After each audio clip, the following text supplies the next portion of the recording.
Lakini muangalie mheshimiwa diwani namna ya kumsaidia. Ongezeni 38,000 kwenye Tange Mbombe ziachepesha. Huyu mzee mlitakiwa mwende kwenye laki kwa mwezi, 100,000. Mwenyekiti wa halmashauri, hawa watu ni muhimu, kila mtu ana kazi yake hapa duniani. Mkalo mtu wazira hata waliyati anga kulisinganga si muhimu singanga, kila mtu ana kazi yake. Tumegawanyika, Mungu amegawa, kila mtu na karama yake.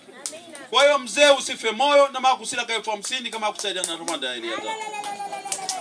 Lakini na mato wa 100,000 na arumende aniza ansaidia wenga hize patuto inamba mwikili mpya likweleli ka hapa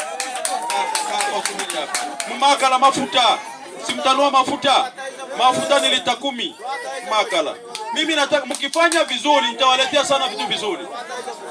Ngorotwa oye, Ngorotwa safi. Huyu mama mwenye mtoto mlemavu, huyu mama ni wa muhimu sana. Ndugu zangu, ni jambo lisikie kwa mwenzio, linaumiza. Sasa mimi nampa baskeli mpya, ipo na mkabidhi.